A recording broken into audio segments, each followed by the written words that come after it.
Hello friends, last year in Mississippi, deer destroyed more than 17,800 acres of corn, cotton, and soybean crops.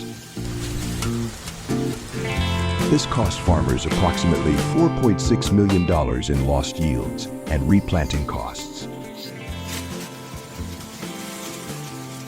But is hunting deer truly effective in the United States?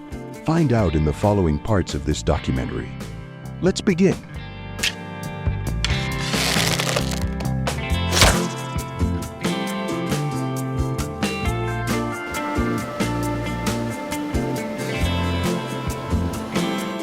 Before farmers began hunting deer, the damage was already serious. In Georgia, deer feeding on young crops cut cotton yields by up to 42%, causing about $152 million in losses each year.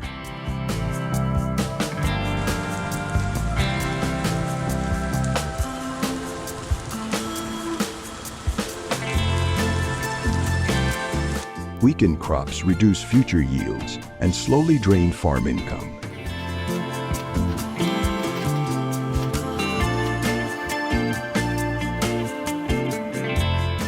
Without hunters to control deer numbers, small family farms disappear, and food prices rise for everyone.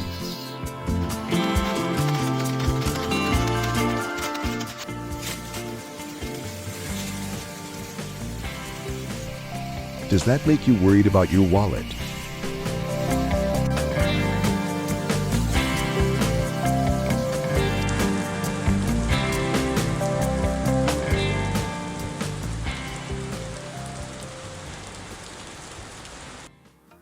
When the losses keep coming, farmers look for ways to stop them. Many of the ideas sound simple, but they fail in real fields.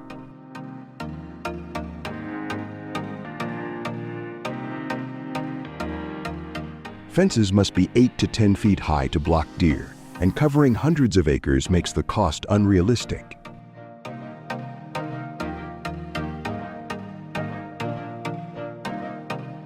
Chemical repellents work for a short time, then deer adapt and return.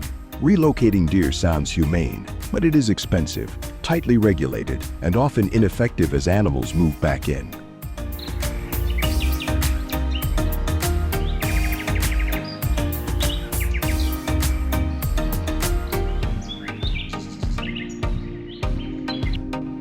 At scale, there is no solution that works without direct control. So farmers pick up the rifle not for sport, but for protection.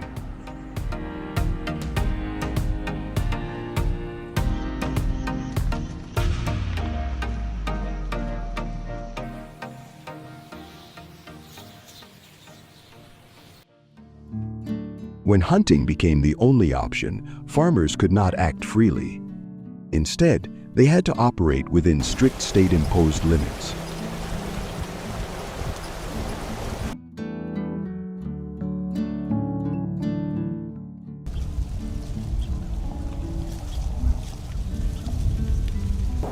Throughout the United States, deer hunting seasons were tightly regulated, so the time frame was very short, typically beginning in early fall and ending in winter.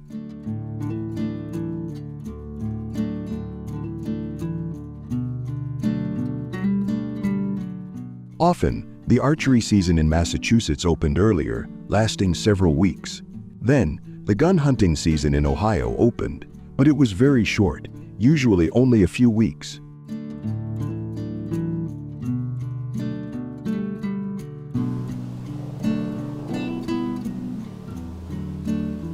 As a result, hunts often took place in cold weather, at dawn or dusk, during the only hours permitted by law. The government required hunters to adhere to permits, hunting tags, hunting bans, and other safety requirements.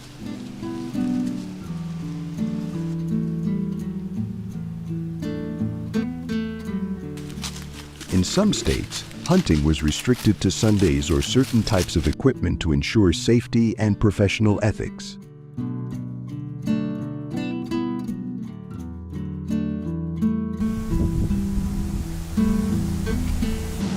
Under these conditions, each shot must be taken carefully because a bad shot can injure the animal, violate regulations, and spoil the meat.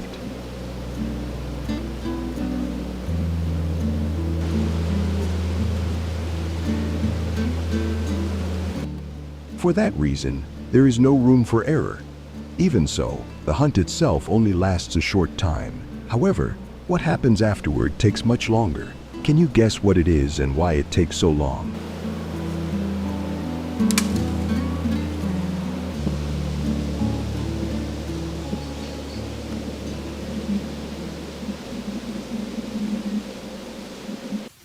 Once a deer is down, the pressure doesn't end, it just changes form. In a typical U.S. hunting season, hunters harvest 600,000 to 1 million deer nationwide, providing a huge volume of wild meat that must be processed quickly and correctly.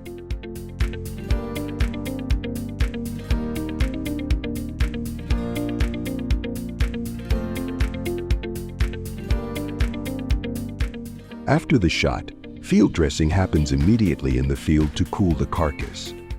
If the meat stays warm too long, it spoils. Then the deer must be transported fast to a processor, often over long rural distances.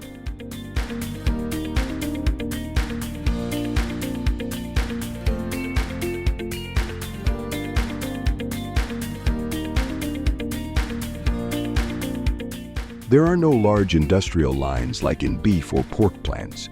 Each animal is worked on one by one with careful attention.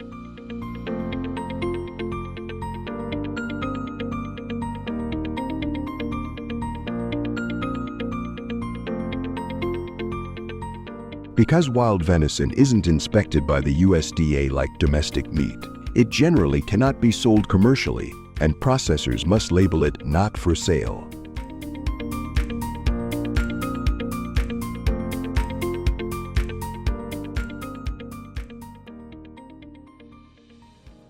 Instead, most deer meat stays local, used by the family, shared with neighbors, or in many states.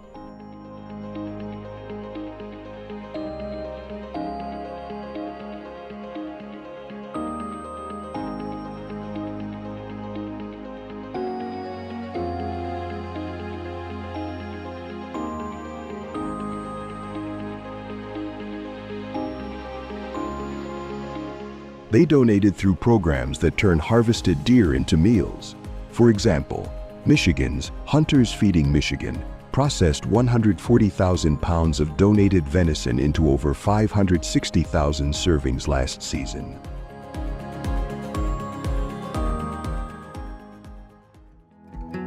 Over time, farmers learn that hunting alone is not a solution. It is one tool inside a larger system. Long-term control depends on managing land, timing, and pressure together.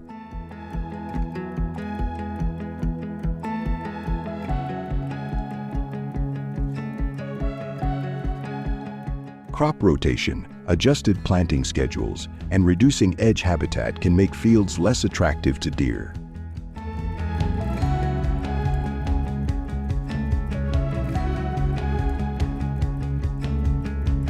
At the same time, regulated hunting keeps populations at levels the land can absorb. States monitor herd size, adjust tags and seasons, and rely on farmers to apply that control on the ground. The goal is not elimination, but balance.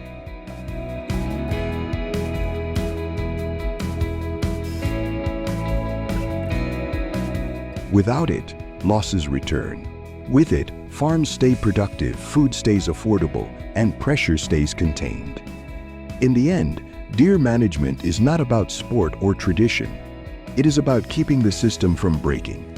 In short, American farmers don't hunt deer because they want to.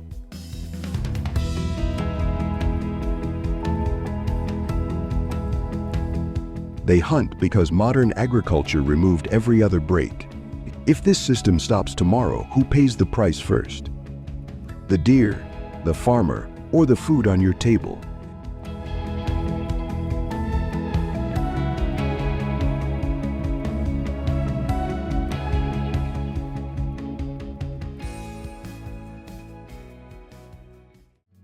Hello, friend. That's 8,000 heads of walking money right there, folks.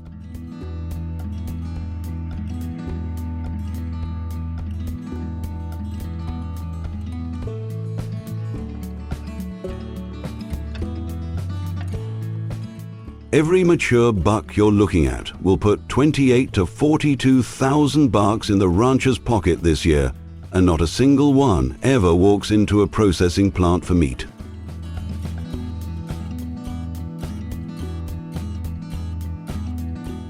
Stick around the next 15 minutes, partner, because I'm taking you inside the best-kept money machine in rural America.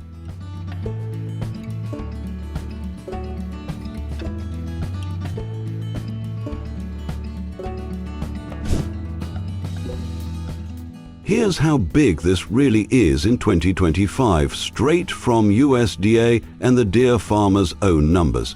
18,400 licensed ranches,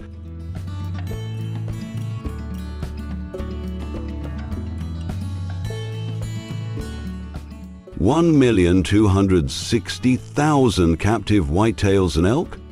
Total farm gate take, $2.81 billion bucks.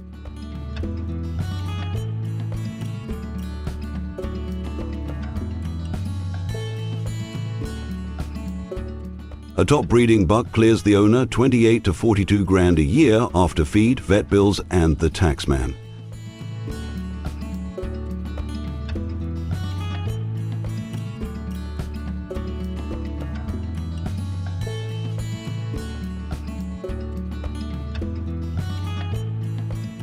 That's why you're starting to see farmers now have brand new tractors and private planes parked in the backyard, and the barn is still the same one that their great-grandfather left them. They have so much money that they don't know how to spend it all.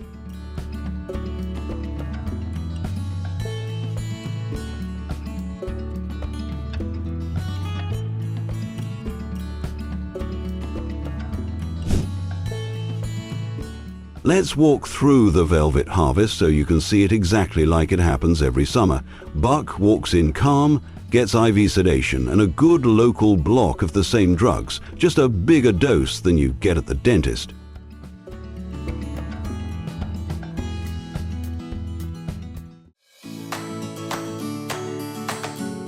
Full vet crew, heart monitor, oxygen.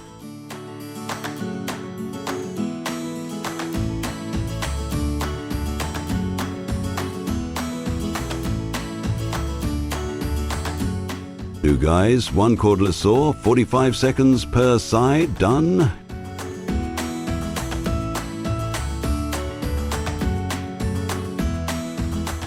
Right now, the co-ops are paying anywhere from 82 to 110 an ounce for good, clean velvet.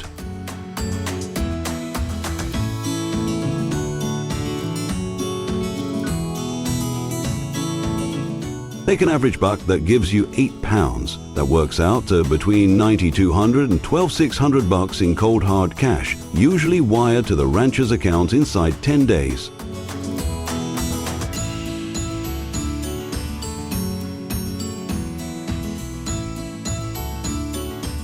Most of it gets freeze-dried within 48 hours, sliced or ground into powder, and ends up in those brown bottles you see at GNC Vitamin Shop or Bass Pro Shops.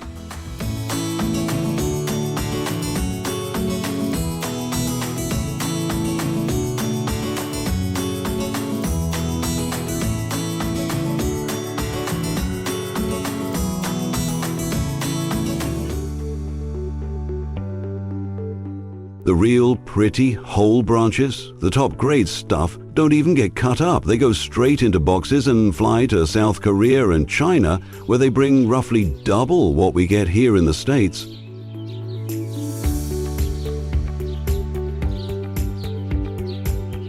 You are asking, what about the deer, right?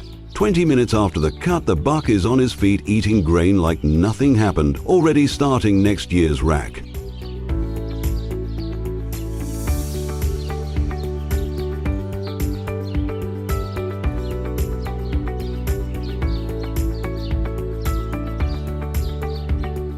Smooth as clockwork. Every ranch from Pennsylvania to Texas runs it the same way, like the old man's clock on the mantelpiece, ticking steadily for decades without losing a second. From Pennsylvania down to Texas, every deer farmer does it the same way, so smoothly it makes you sleepy.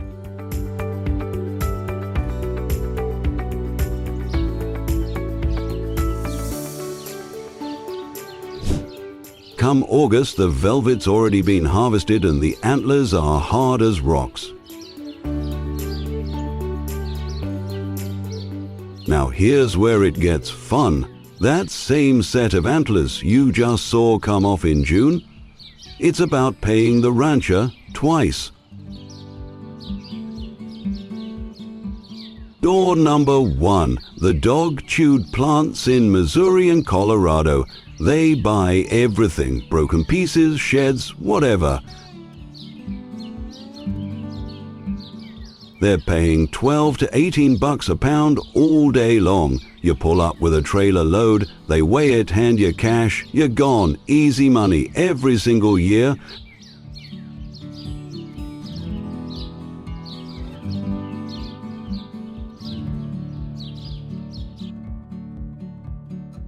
Door number 2, the clean match sets. The big pretty ones, those go straight to auction or direct to the high-end decorators. Just last month, a perfect 400-inch match set out of Ohio hammered down for $211,000. Cash on the barrelhead, right there on the auction floor.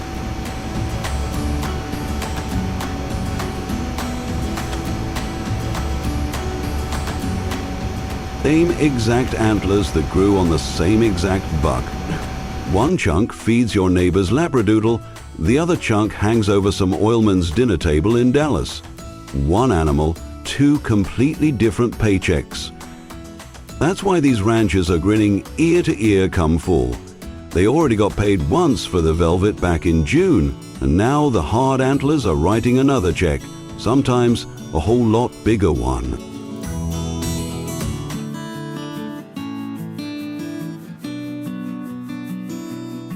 After the rut season, farmers will harvest deerskin. Right there in the barn, the crew salts it heavily, 50 or 60 pounds of salt on 100 pounds of hide. Pulls it up and tosses it into barrels on a refrigerated truck the same day.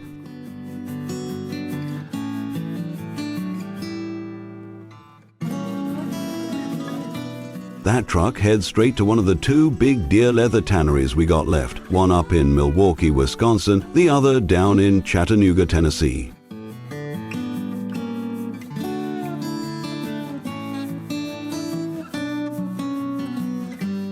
Two or 3 days later, the hides hit the plant.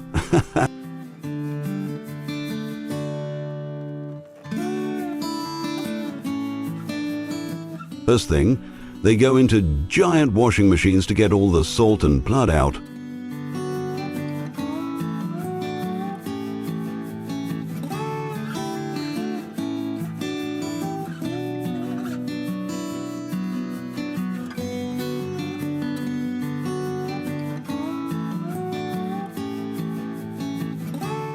Then a big roller machine shaves off any leftover fat or meat until the hide's thin as a dime.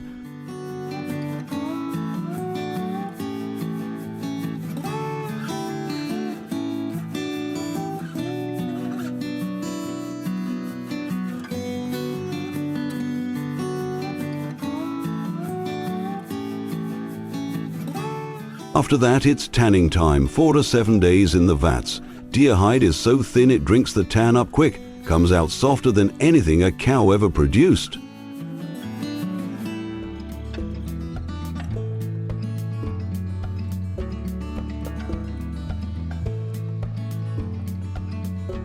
They dye it black, brown, whatever the customer wants, oil it and roll it out.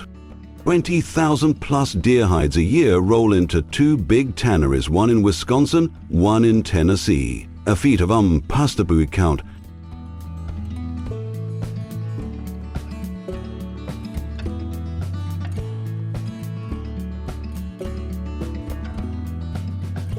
From there, the top-grade leather gets shipped to Cadillac for the new Escalade seats, to Lucchese and Justin for $2,500 cowboy boots, or to Louisville Slugger for those limited edition baseball gloves.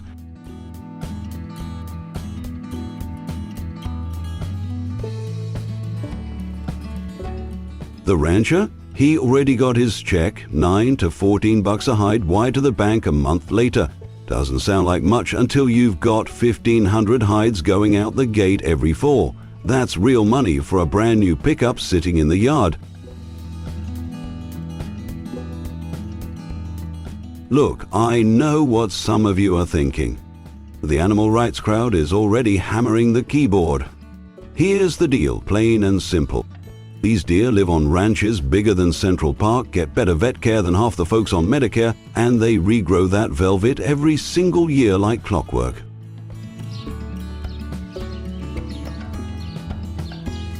Every cut you just saw is done under local anesthetic, with a USDA vent standing right there. You can love it or hate it, but it's 100% legal, tightly regulated, and the deer walk away growing next year's paycheck. That's the American way. Take it or leave it.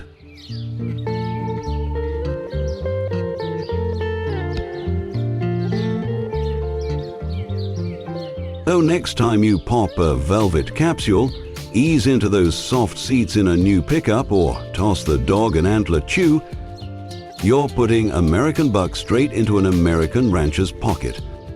And that's exactly how it ought to be. Drop a like if you had no idea this was even a thing. Subscribe next week. We're on the Monetizing Bison Ranch, banking $22 million a year. See you all then.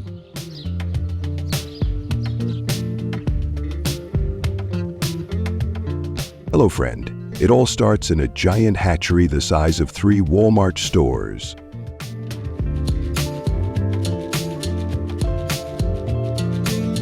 $1.8 million eggs sit in 48 climate-controlled machines, locked at exactly 99.6 dF and 56% humidity. Robotic arms flip every tray every 45 minutes, never miss a beat.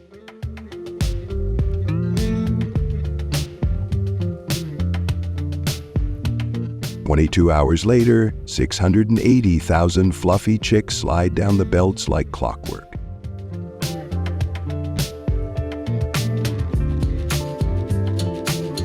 Any weak ones? AI cameras spot them in half a second, and a gentle vacuum tube pulls them aside. No waste, no mercy.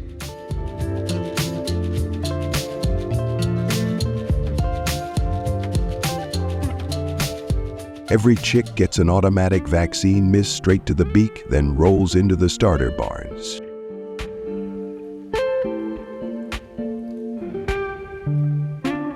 First 32 days. The floor itself is a giant scale, weighing the birds every minute.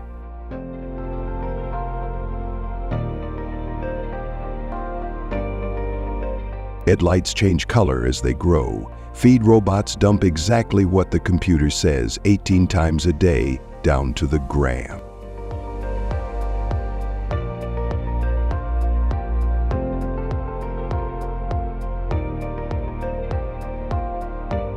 The system cut feed for 2 full hours on 240,000 birds. Result? $38,000, gone before the chicks even had their adult feathers.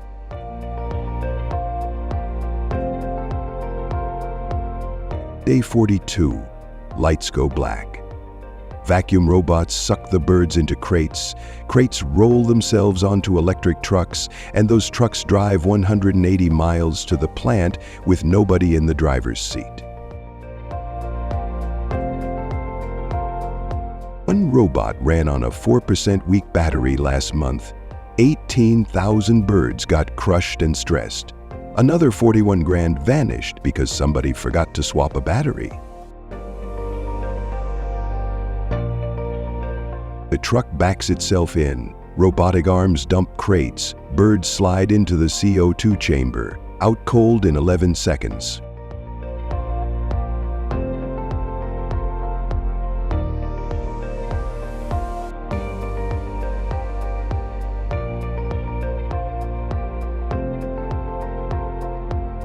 Tuesday, the co-sensor was off 0.4%. 4,000 birds woke up halfway.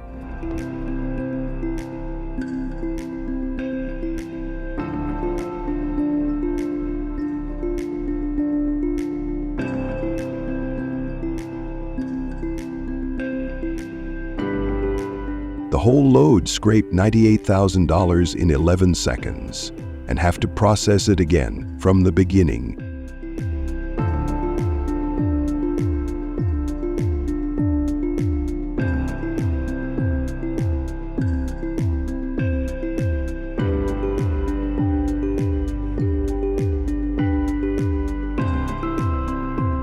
Next stop, high-speed lasers make a precise cut. Then the carcasses move into a 130-degree warm water tunnel that loosens the feathers.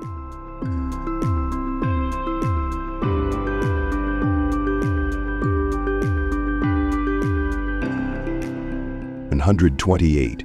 Robotic fingers gently brush every single feather away in under 6 seconds.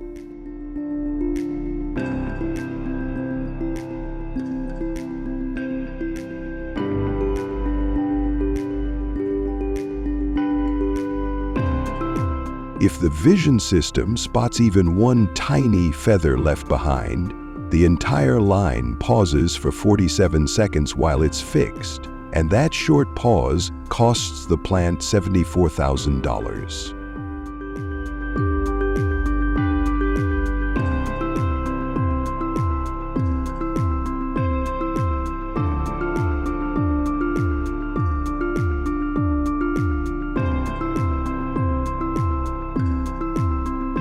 Next, 36 high-speed Delta robots open the body cavity and remove the internal organs in a flash. 48 AK cameras scan every single carcass from the inside out.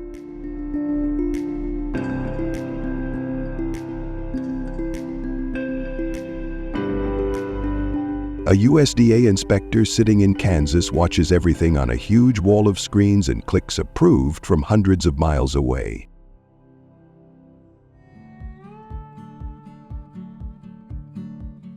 One shift last month, a tiny housefly landed right on a camera lens. The AI thought it was a defect, flagged the whole batch, and automatically rejected 18,000 birds.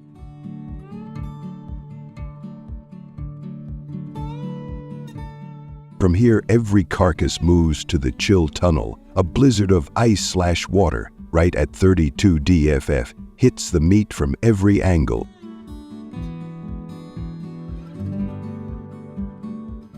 Burger King's own spec is brutal. The deepest part of the breast has to drop below 40 DEGF in less than 60 minutes, no exceptions.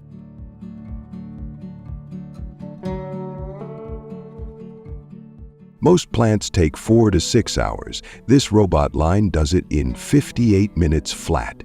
Every single bird, every single time.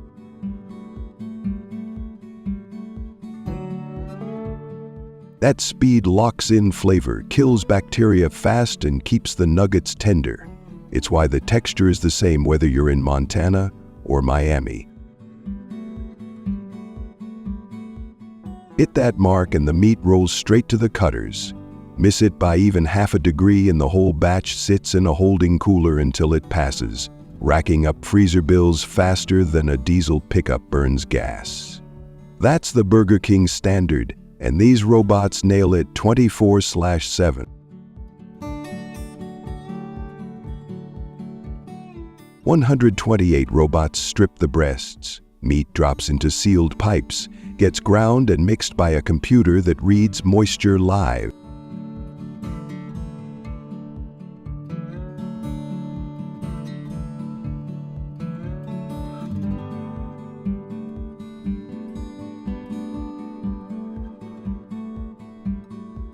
One blade wore 0.3 of a millimeter and 42,000 nuggets came out light. The shipment was rejected and reworked or canceled.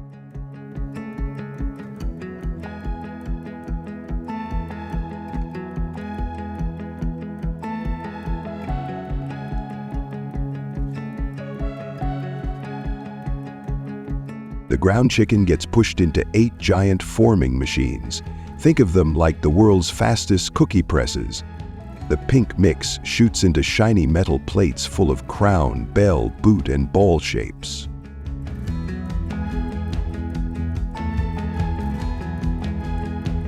A perfectly timed blast of air pressure pops the nuggets out onto the belt. 840,000 perfect little pieces every single hour. Everyone weighing exactly the same, everyone shaped exactly like the ones you pull out of the box. That's 10 nuggets a second from each machine, all identical, all ready for batter. Smooth, non-stop river of chicken nuggets heading to the fryers.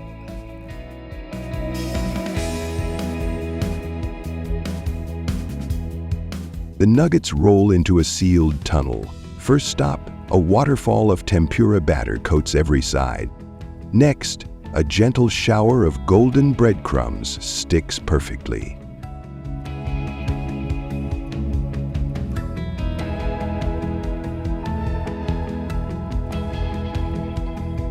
Then they glide into a river of 382 DGF oil for a quick 38-second par fry, just enough to lock in that famous crispy shell while the inside stays ready for the final fry at your Burger King. Out they come, golden and steaming, heading straight to the freezer. Liquid nitrogen tunnel, minus 196 DGC, core frozen solid in 7 minutes 40.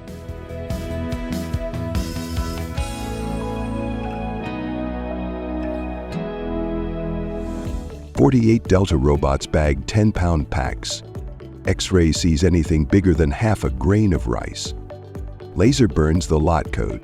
Driverless forklifts stack pallets in minus 20 storage.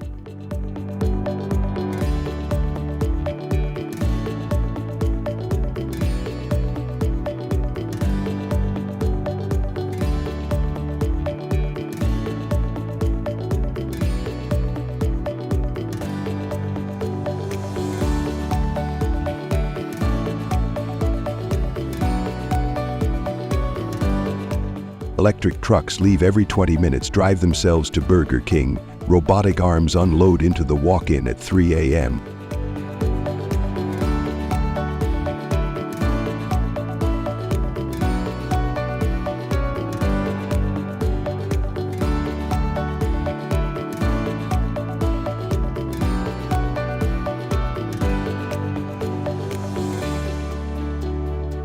Do you believe AI can test the crispiness of nuggets? Try it yourself and let us know in the comments. And if you wonder what other terrible things or crazy mistakes AI can make in a processing plant, click on the next videos to find out.